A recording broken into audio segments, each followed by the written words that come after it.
Today, I'm filing applications for warrants of arrest before Pretrial Chamber 1 of the International Criminal Court in the situation in the State of Palestine.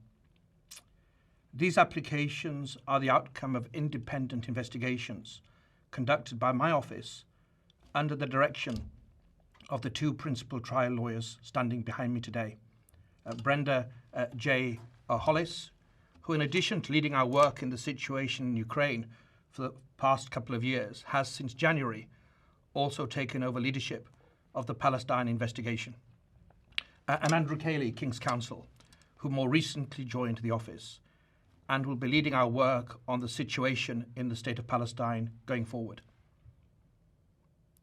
On the basis of evidence collected and examined and analysed by my office, I have reasonable grounds to believe that three senior leaders of Hamas, Yahya Sinwar, Mohammed Daif, and Ismail Haniyeh, bear criminal responsibility for the following international crimes committed on the territory of Israel and the State of Palestine from at least the 7th of October 2023. Extermination as a crime against humanity. Murder as a crime against humanity and as a war crime. The taking of hostages as a war crime. Rape and other acts of sexual violence during captivity as crimes against humanity and as war crimes. Torture during captivity as a crime against humanity and as a war crime. Other inhumane acts during captivity as a crime against humanity. Cruel treatment during captivity as a war crime. And outrages upon personal dignity during captivity as a war crime.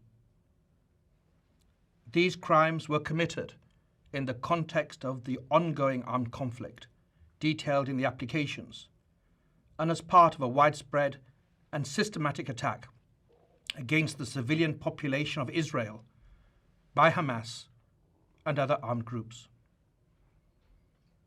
My office submits that there are reasonable grounds to believe that these three Hamas leaders are criminally responsible for the killing of Israeli civilians in attacks perpetrated by Hamas and other armed groups on the 7th of October 2023, the taking of hostages, and the other crimes alleged in our applications. My office has diligently collected evidence and interviewed survivors and eyewitnesses at the scene of at least 6 major attack locations. The applications rely upon evidence such as CCTV footage, authenticated audio, photographs and video material, expert evidence, and statements by Hamas and the members of other armed groups, including by the alleged perpetrators themselves.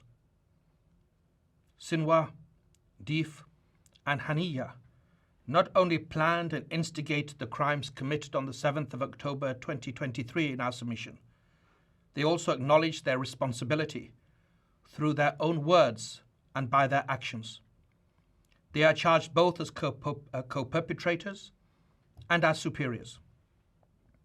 My office also submits today that there are reasonable grounds to believe that hostages taken from Israel, taken from their homes, taken from their communities, have been kept in inhumane conditions, and that some have been subjected to horrendous sexual violence, including rape, while being held in captivity.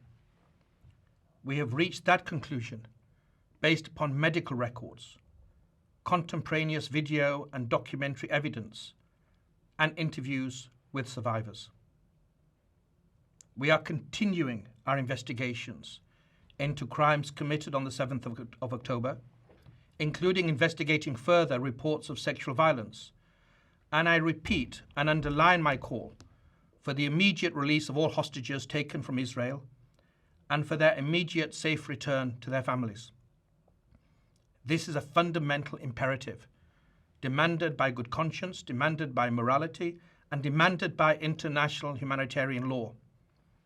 Hostages must be released immediately.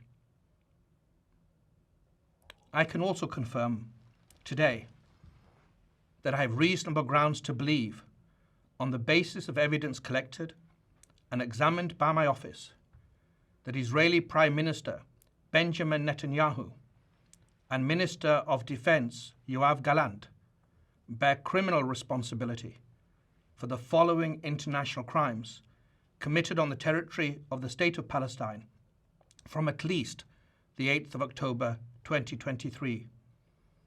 The crimes include starvation of civilians as a method of warfare, willfully causing great suffering, serious injury to body or health or cruel treatment, willful killing or murder, and intentionally directing attacks against a civilian population, as well as crimes against humanity of extermination and or murder, persecution, and allegations of crimes of committing other inhumane acts.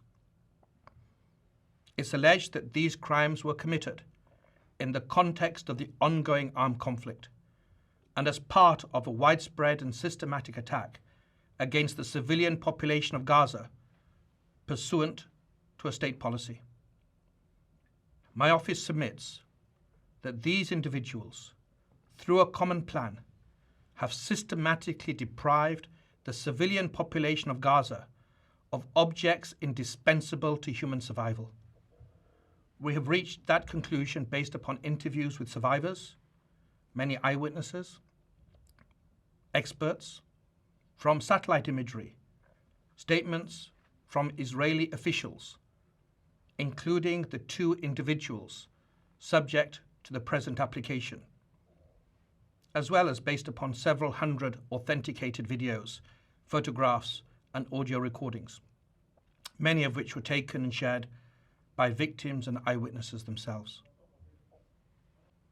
The siege, the total siege, also involved cutting off cross-border water pipelines from Israel to Gaza, which is the principal source of clean water for the population in Gaza.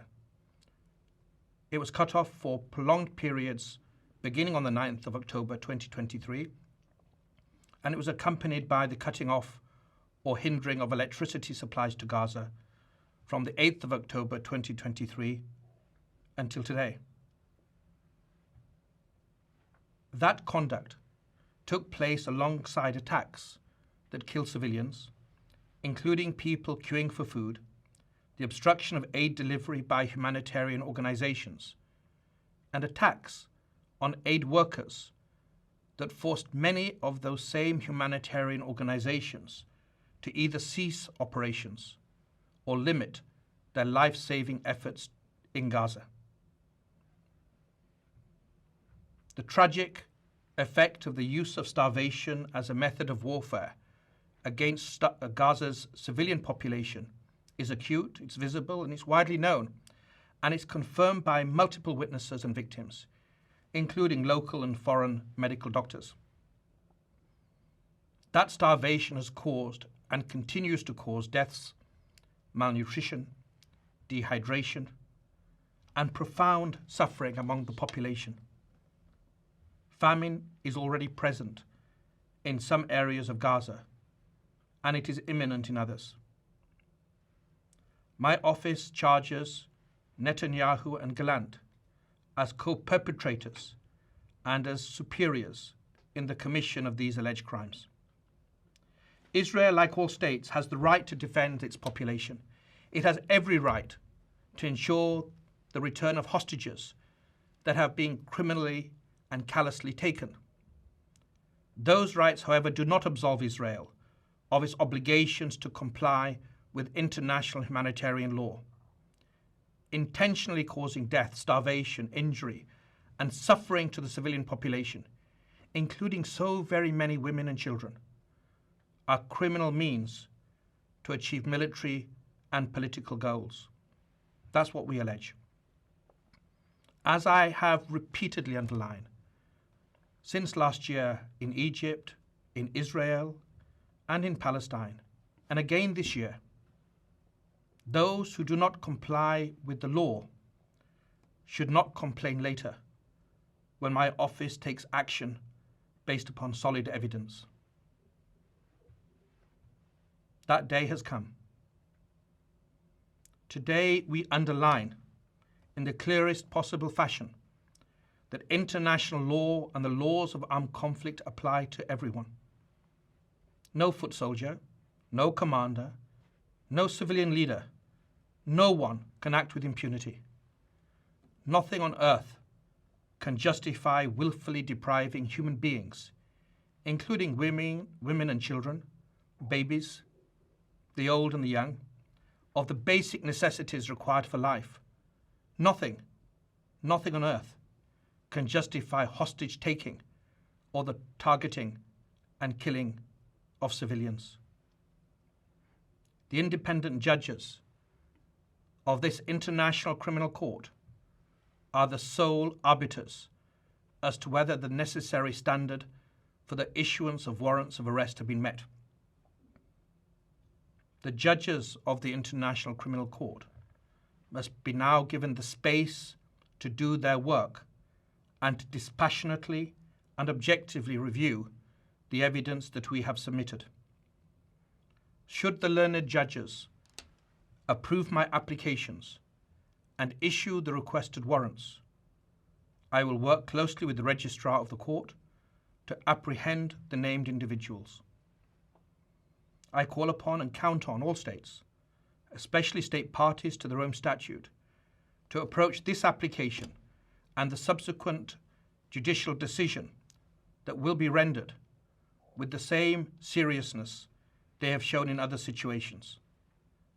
I also stand ready to work with non-state parties in our common pursuit of justice and accountability. It is critical in this moment that my office and all parts of the court continue to conduct our work with full independence and impartiality. And I insist that all attempts to impede, to intimidate, or to improperly influence the officials of this court cease immediately. My office will not hesitate to act pursuant to the provisions of Article 70 of the Rome Statute if such conduct continues and persists. We will also submit further applications for warrants of arrest if and when we determine, after independent and objective analysis, that the threshold of realistic prospect of conviction has been met. My office is advancing multiple and interconnected additional lines of inquiry, including concerning reports of sexual violence during the 7th of October attacks in Israel and in relation to the large-scale bombing that has caused and continues to cause so many civilian deaths and injuries and so much suffering in Gaza. I renew my call for all parties to the current conflict to comply with these basic principles of law without any further delay. I also wish to emphasize that the principle of complementarity at the heart of the Rome Statute will continue to be assessed by my office as we take action in relation to the alleged crimes and alleged perpetrators, and as we move forward with other lines of inquiry. But complementarity requires us to defer to national authorities only when they sincerely engage in independent and impartial judicial processes that do not shield suspects from accountability and which are not a sham. It requires thorough investigations at all levels, addressing the policies and actions underlying these applications. Today, I wish to underline one message very clearly. It's my strong conviction that if we do not demonstrate our willingness to apply the law equally, if it is seen as being applied selectively, we will be creating the conditions for its complete collapse. And in doing so, we would be loosening the remaining bonds that hold us together, the stabilizing connections between all communities, all individuals, the safety net to which all victims look to in times of suffering. This is the true risk we face at this perilous moment.